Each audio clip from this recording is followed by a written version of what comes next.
So you're getting a very, very deep and very, very addictive cocktails of neurochemistry. So when you're working with flow, you have to know what you're doing.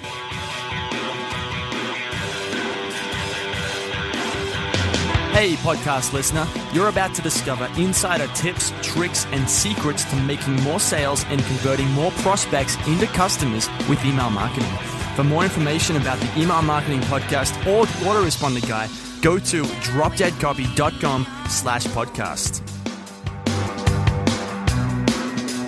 Hey everybody, it's John McIntyre here, the Autoresponder Guy, and it's time for episode 55 of the McMethod Email Marketing Podcast, where you discover how to use email marketing to make more sales and grow your business. Very, very simple stuff. Today, I'll be talking to Stephen Kotler. Now, Stephen wrote a book called The Rise of Superman, which has nothing to do with marketing whatsoever, except for the fact that it tells you, step by step, how you can access a flow state. Now, so what's a flow state? Well, you got to look at skateboarders, snowboarders, people who are rafting down rivers in the Canadian wilderness where one single mistake can kill them, okay? These are people where if they don't access a altered state of consciousness where they are ultra aware and ultra focused, they'll die, right? So what's happened with these athletes is they have, out of necessity, they've learned and developed the ability to access these flow states almost on command. So what I'm calling a flow state here is this state of heightened awareness, heightened creativity, heightened productivity, okay? Now, it's a great book, and it got me excited about snowboarding and riding motorbikes and all sorts of fun stuff. But that's not the point here. The point here and why I got Stephen on the show is because I wanted him to explain, and this is what his book is about, how anyone, even if you're not an action or an adventure sports athlete, how anyone can use the lessons that action sports athletes have learned to get into a flow state when they're riding, right? Or entrepreneurs as they're solving problems, right? Because if you can access this state, your writing will be better. You'll solve problems faster. You'll get more done. You'll make connections faster in your brain, right? So that's what this episode is about. How we as writers, as entrepreneurs, as business people, as consultants, as people trying to make a difference in the world, how we can access these flow states. And there are some very simple things. So if you've ever struggled with writer's block, you sit down, you're trying to write an email, you're trying to write a sales letter, or maybe you're just trying to connect with clients or customers or prospects. It's hard, right? And that's why a lot of people sit there and they stare at the cursor, right? But it turns out, like I said, there are some simple things you can do, that we all can do, to get things moving, to write, to get writing. And once you start writing, it actually gets easier and easier. So that's today's episode. To get the show notes for this episode of the Email Marketing Podcast, go to themcmethod.com/55. Now, I've got this week's McMaster's Insight of the Week. McMaster's is my private training community where you can learn how to do the McIntyre method, and there's a private forum in there as well. And what I've got here is an insight from the forum. This one's from Joy. Joy says, "I think I'm giving too much information away for free." Now, that doesn't immediately sound like an insight, but one thing that I go on about quite a lot in my daily tips newsletter, which you can sign up on the site, and also inside McMaster's, is that this whole idea that you've got to give away value and give away more value and then give away more value, it's wrong, okay?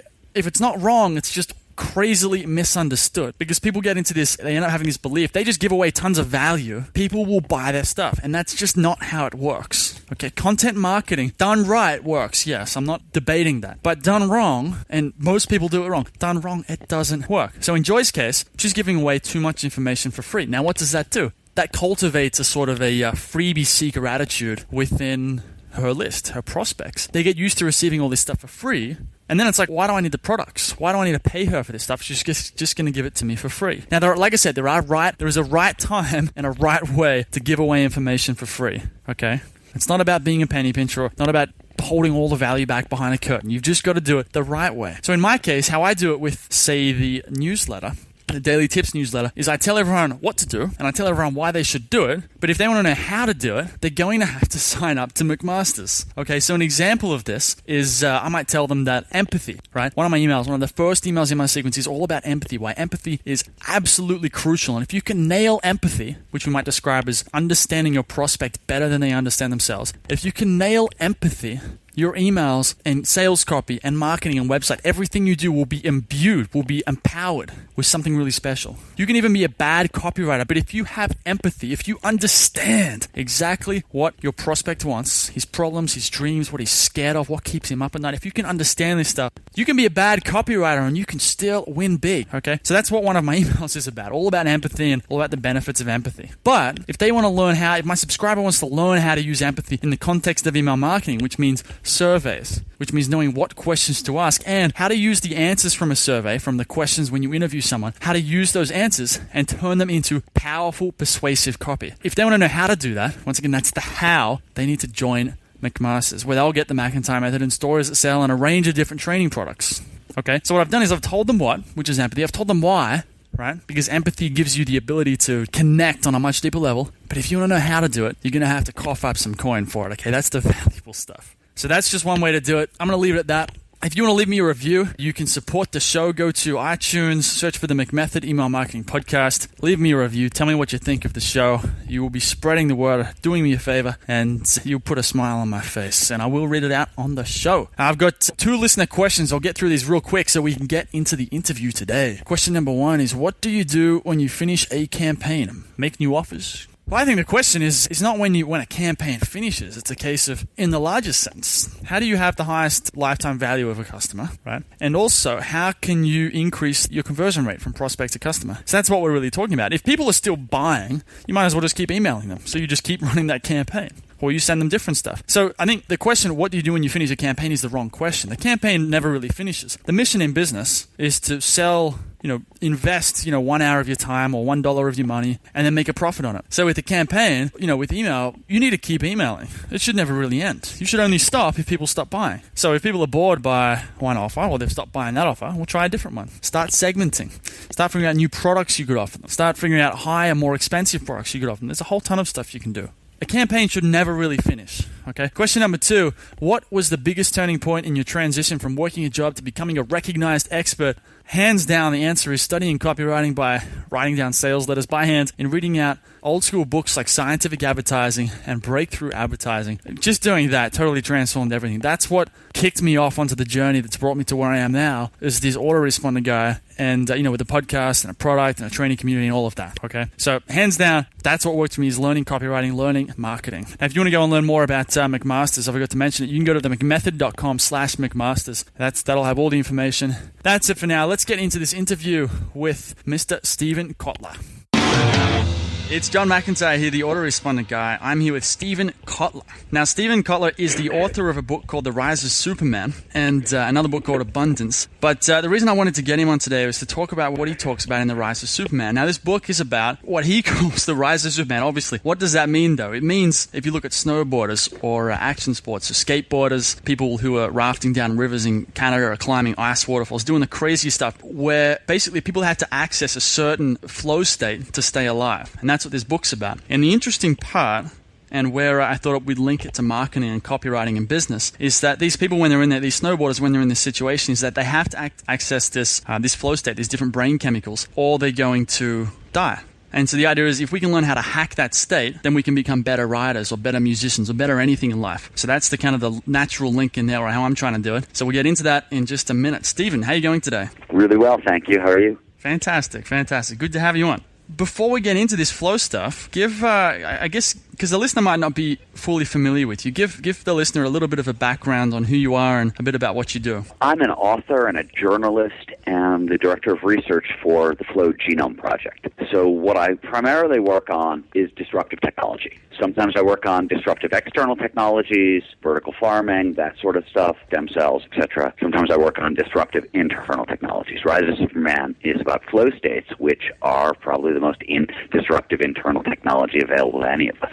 Okay. And the idea, I like how you frame it up as though it's a technology. It's something that has evolved in the same way that technology has evolved, and that it's something that we can use in a very practical way. So this is kind of like peak performance. Guys like Tony Robbins, guys like him teach people how to do. Is it the same kind of thing as that? No, not at all. So let's define flow states for your listeners. Let's give people some context, and then I'll answer your question. So flow states are defined technically as optimal states of consciousness, where we feel our best and we perform our best. And I think everybody has had some experience with these states. If you've ever lost an afternoon to a great conversation or gotten so sucked into a work project that everything else falls away, then you've probably tasted the experience. In flow, we become so focused on the task at hand that everything else disappears. Action and awareness start to merge. Our sense of self, self-consciousness, those disappear completely. Time dilates, so sometimes it slows down and you get that freeze frame effect like you're in a car crash. Sometimes it speeds up and 5 hours will pass by in 5 minutes. And throughout, all aspects of performance, and that's mental and physical, go through the roof. So Tony Robbins and the rest of those guys, they work primarily in self-help. There's a couple of key differences. The first is that nothing I tell you here today are you going to apply on Monday and your life is going to immediately start getting better. It doesn't work that way. Flow is ubiquitous. The state shows up everywhere in anyone, provided certain initial conditions are met.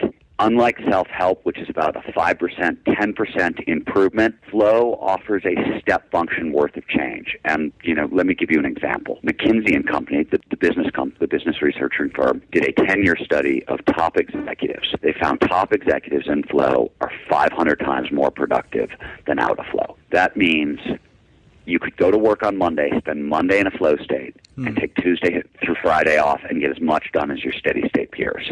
That is a massive amplification. 5 times more productive is a 500% increase in productivity. Productivity is just one example. You could go to creativity. Studies show that flow provides about a 7x, so 700% boost in creativity. Learning. The U.S. military did studies with snipers in flow, and they found that snipers in flow learn 200 to 500% faster than normal. So Malcolm Gladwell's famous 10,000 hours to mastery, the research shows that flow can cut it in half. So on one end, flow is not self-help because it is a much bigger change. The second reason is flow is a little dangerous. We now understand kind of the neurobiology of flow, what's going on underneath the surface. And as you pointed out in your introduction, one of the things that's going on is a huge neurochemical dump. You get 5 of the most potent neurochemicals the brain can produce all at once in a flow state, and that's kind of the only time that happens. Now, these chemicals are all performance-enhanced chemicals, but they're also the most addictive reward drugs the brain can produce. So you're getting a very, very deep and very, very addictive cocktails of neurochemistry. So when you're working with flow, you have to know what you're doing because you're playing with very fundamental biology, very powerful neurochemicals, and it can go wrong, disastrously so. What's an example? Let's say I'm trying to hack this and I'm doing business and I'm trying to hack this flow state. What could go wrong? Well, let me give you a couple simple examples. So we know, I have to back up actually. To answer your question, I have to tell you a little bit more about what we know about flow.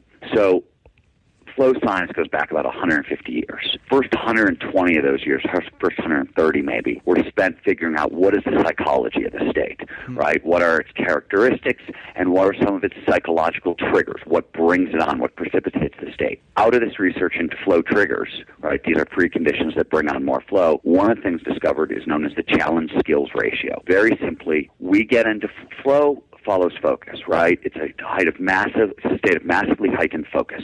So all these triggers are ways of driving attention into the now. One of the easiest ways to do that is the challenge skills ratio. It means that when you approach a task, the challenge of the task should be slightly harder, should slightly exceed the skills you bring to bear.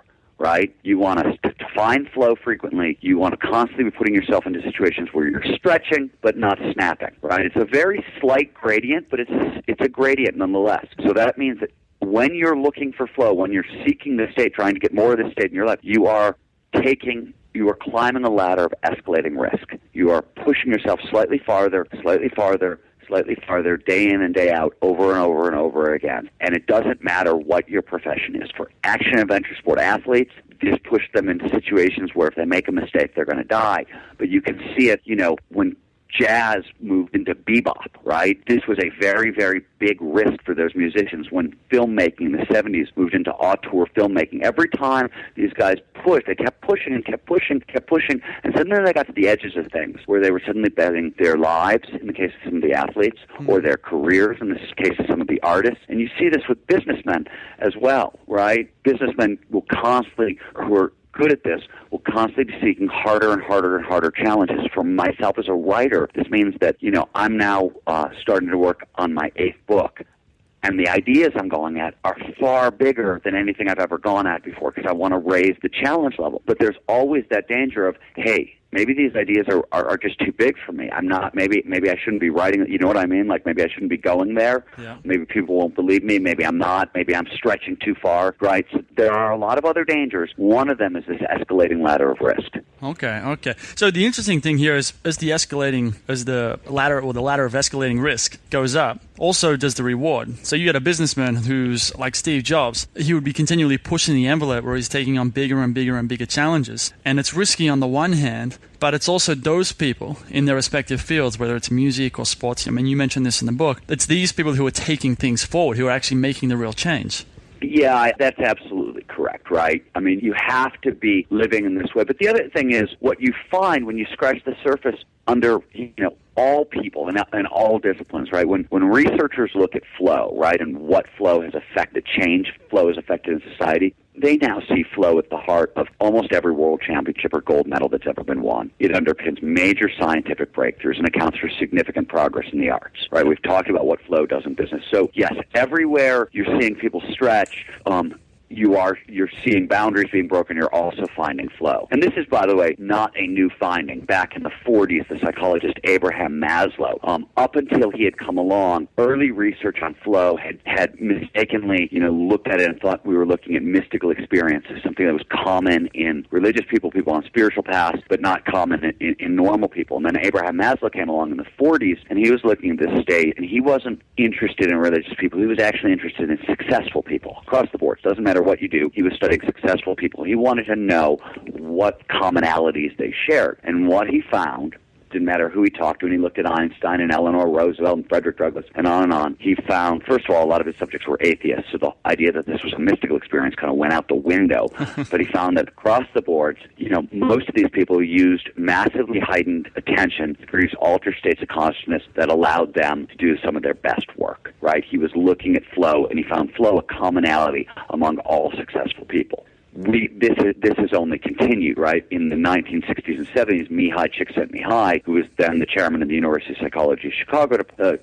Chicago Psychology Department, came along, and he went around the world and did a global study asking everybody could think of. So he started out with like experts, rock climbers, chess players, dancers, etc., and then surgeons, and then he just started talking to everybody else. So he talked to people writing advertising copy. He talked to people who were, Italian grape farmers, Navajo sheep herders, Detroit assembly line workers, Japanese teenage motorcycle gang, everybody could think of, right? They all told him the same thing. They were at their best, they felt their best when they were in this state of flow. That is when they were doing their greatest work. So the point is not just that flow shows up, when we're pushing, the great boundaries, 'cause of course it does, but it also shows up when anybody is pushing themselves to be their best.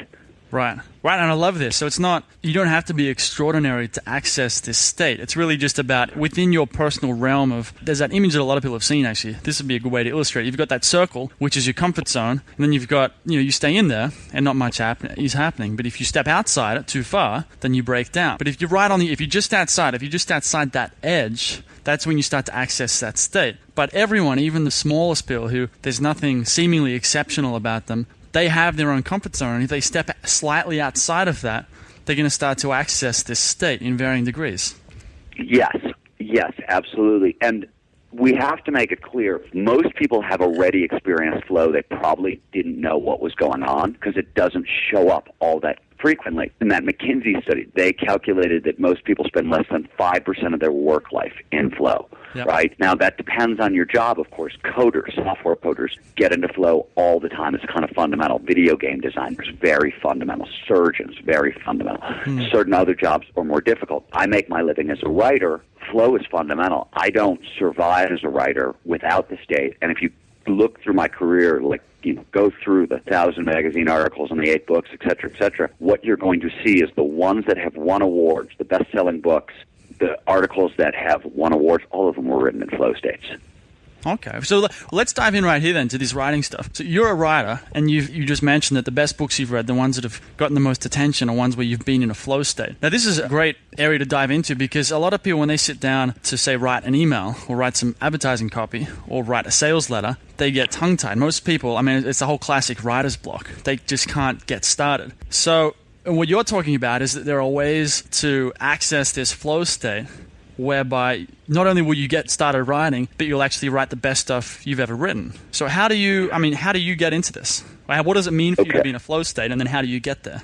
Well, you're asking a number of different questions, and I'm going to back it up further, right?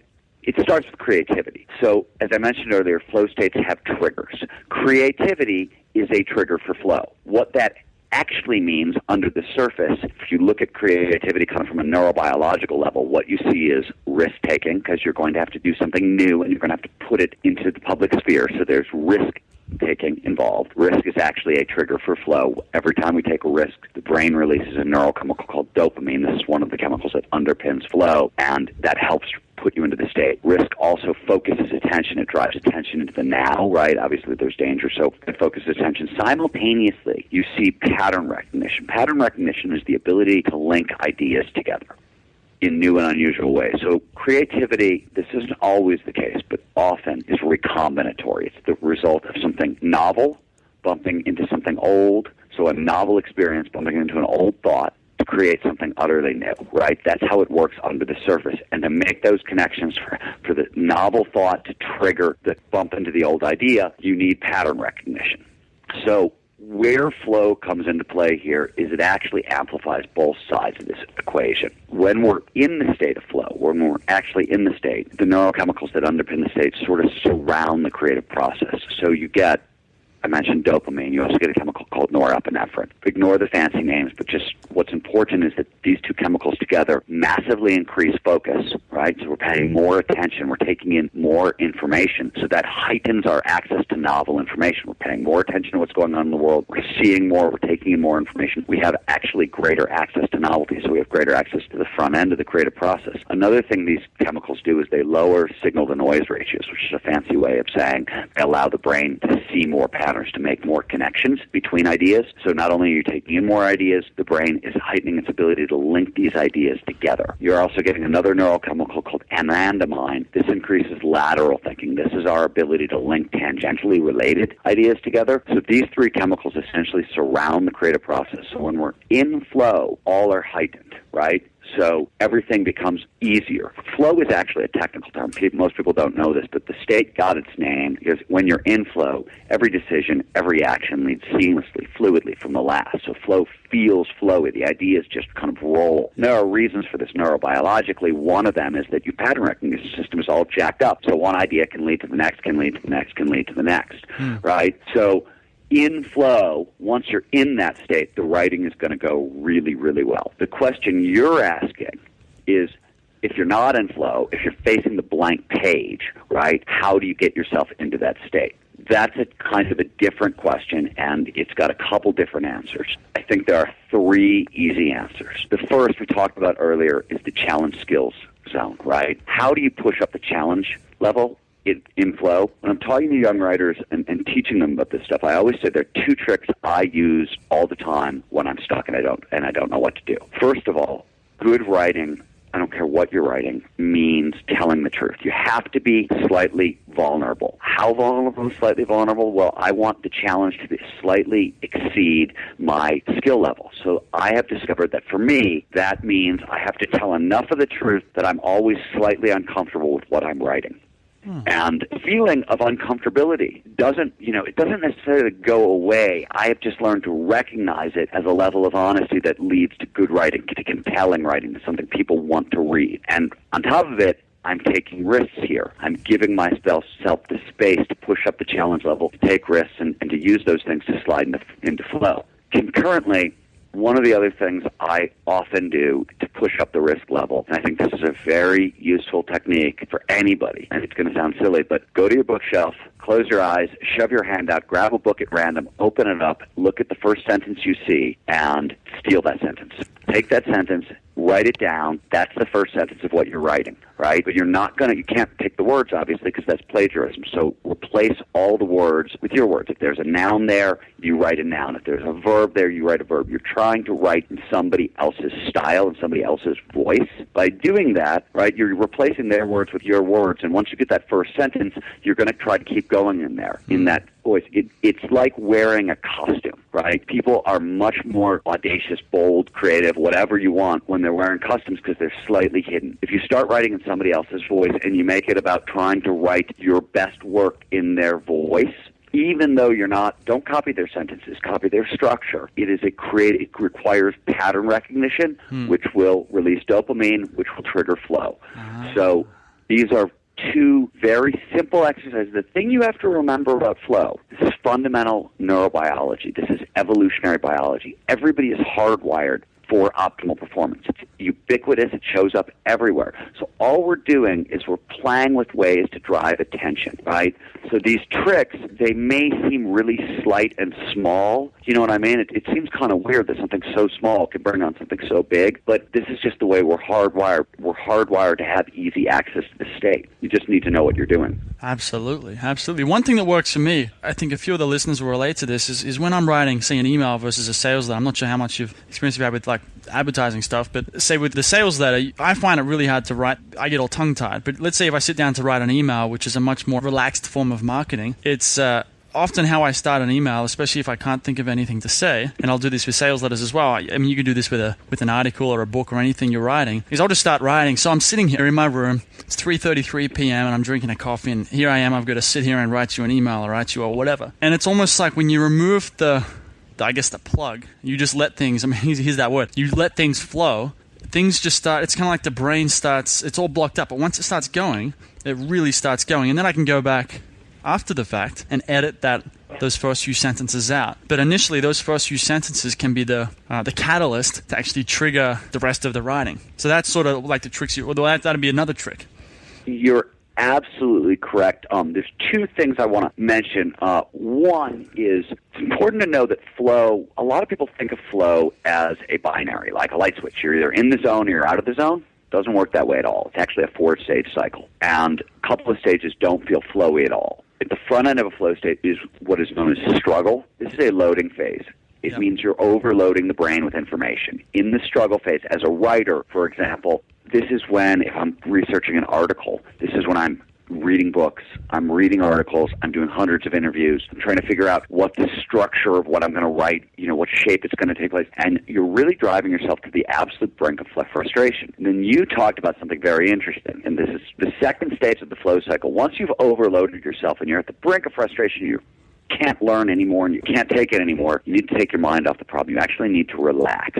Second stage of the cycle is known as release, and it happens if, some people get all their inspiration in the shower. They've been working all day and they go into the shower. It's because by taking your mind off the problem, what is happening in flow, one of the things that is happening is we're trading the conscious mind for the subconscious mind. We're handing over information processing duties to our subconscious, right? And we're doing this for a lot of different reasons. The conscious mind is very energy expensive, it's very slow, it's not very fast. Subconscious is much faster, it's much more energy efficient. The brain is always trying to conserve energy. So the minute you relax and take your mind off the problem, the brain can make this switch. The subconscious is much faster than the conscious mind. So it can find those patterns much, much easier. That release period triggers the flow state itself, which is the third stage in the cycle. Great, huge high. And this is followed by a deep low. On the back end of the flow cycle is a recovery phase. Those neurochemicals that we spoke about earlier are expensive for the brain to produce. You need nutrition, you need sunlight, you need vitamins, et cetera, et cetera. It takes a little while for the brain to be able to build them up again. During this period, you go from this very big high to this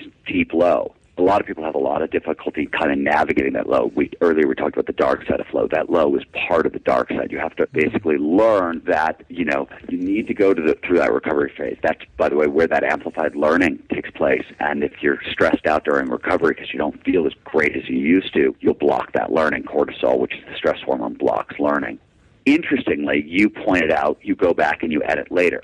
This recovery phase, when you're really down, is perfect because in flow, pattern recognition is all fired up, so you have lots of ideas. Not every one of them is a great one, but it feels like they're all great, right? So this recovery phase, it's actually, especially for writers, I think, perfect because it's a perfect time to go back and edit and see what was a good idea and what was a bad idea. So it's interesting that the process you just described sort of maps onto the flow cycle itself. Absolutely love this idea. I've had this so many times with not just writing, but just life in general, where I'm frustrated and I'm depressed and I'm just pissed off that I can't figure something out. And then maybe I chill out, I go for a walk, or I'm off doing groceries or something like that. And all of a sudden, it's like the mind just starts firing. It just goes into overdrive. It's like, boom, there's the solution. And then, I get home. Yep. I sit down to work, or I start talking. I often get it in conversations with someone. It's like the idea clicks in, and all of a sudden, you see everything in a whole new light. I love trying to remember those moments. Let me take it one step further for you. This is not directly related to flow, though it tends to produce flow states on the back end. Two things to know. First of all, if you can't get started, right, if it's not clicking, there's one of two reasons. Right? The first is that you haven't done enough homework. You really haven't filled the brain with enough ideas for it to start pattern matching and making connections between ideas. So sometimes if those little hacks that you're talking about aren't working, it's because you actually need to do more research. You need to load the brain up more. Simultaneously, if it's not clicking, if you've already loaded the brain up, and you're so frustrated you still can't find it and nothing's coming together, you have to understand that this pattern matching, this pattern recognition is fundamental to the brain. It's what neurons do at a basic level. So there's nothing fancy going on here, and you can actually program the system. So if you want to find out more about this, you can Google the MacGyver method, which is one guy who's teaching it. But the simple idea here is, and I do this, by the way, at the end of every writing day, right before I'm about to go up for the end of work, pull out a blank piece of paper, and I give my subconscious an assignment.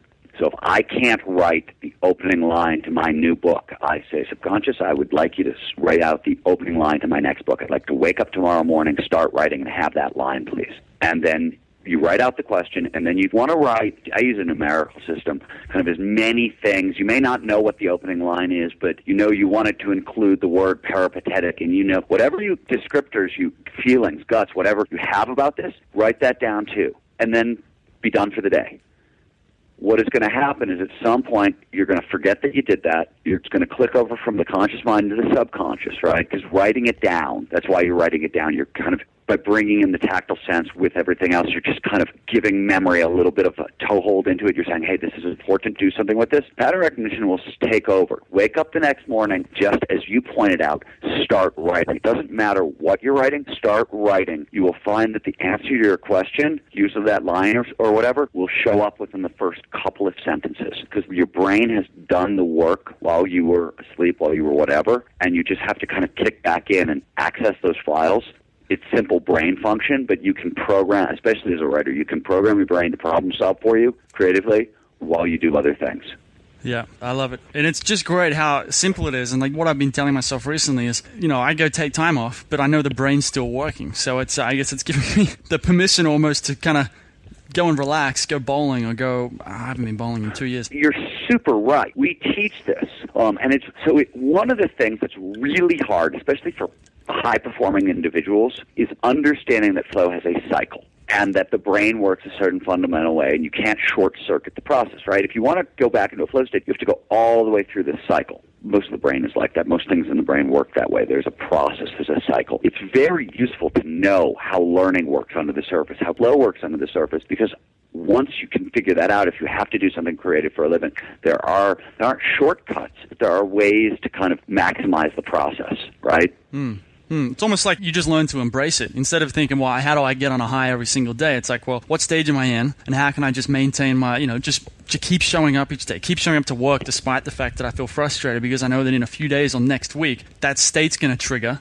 Then I'm going to get a whole bunch of work done. And then afterwards, I'll be able to relax, do some editing, chill out, take a nap, all that sort of stuff. So you can embrace it, ride the roller coaster. Yeah, absolutely. I mean, on a certain level, you don't want to take the roller coaster personally, right? I mean, that's really the truth of the matter. You can't really escape it, as far as I can tell, but you can't take it too personally. You just have to understand it's a process, and that what you're feeling is frustration, for example, on the front end, flow state, when you can't start writing, when nothing's coming together, that frustration is actually part of the process. It's a good thing and not a bad thing. Yep. Knowing this over time and practicing with it and living into it, I guess, gives you the confidence to kind of handle the emotions, have the emotional control, kind of get through it. The other thing that's so important, as you pointed out, you need that recovery phase. You often see this in business. I was talking to a salesman a couple days ago that does really high-stakes sales. He was talking about how he'll get into a flow state, he'll go on a tear, he'll, quadruple, his sales and, blow his quotas out of the water 300% greater for, a period of time. And,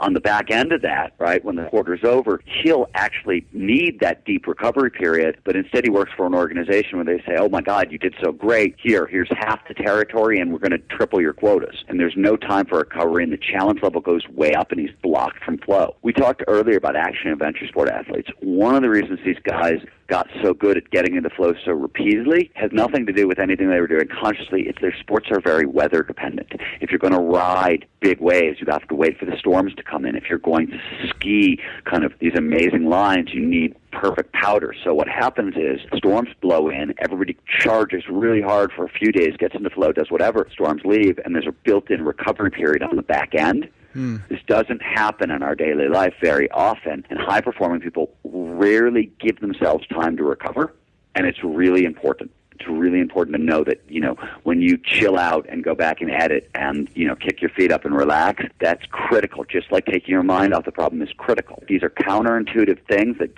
kind of go against what high performers normally do, which is just buckle down, drive forward, hell or high water. Yeah. You have to know that, slow and steady wins this race. Absolutely. It's kind of like, everyone seems to go through that stage where all they want to do is just work, because, they're a hustler, and if they just work harder than anyone else, they're going to get there. But then eventually, everyone realizes that you do that and you burn out, and then you crash, and then it's much worse than if you'd taken a short break every now and then. Yeah. Cool. Absolutely. All right, well, let's wrap it up here. I really appreciate you coming on to talk about flow. Before we wrap this up, though, give the listener a heads up about where they can go to learn more about your books, and then we'll say goodbye.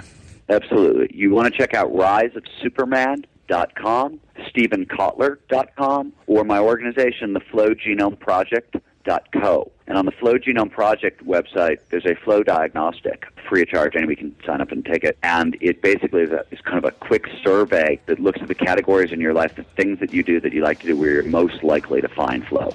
So it's a great primer if people want to get started.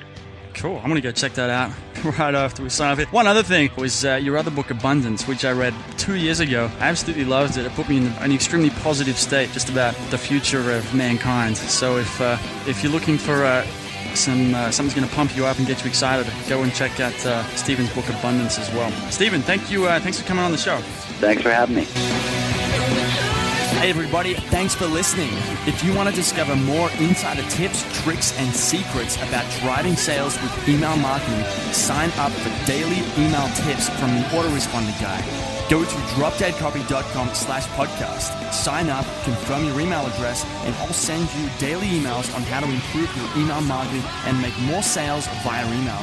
You'll find out why open rates don't matter, and the 7-letter word that underlies all effective marketing, and much more.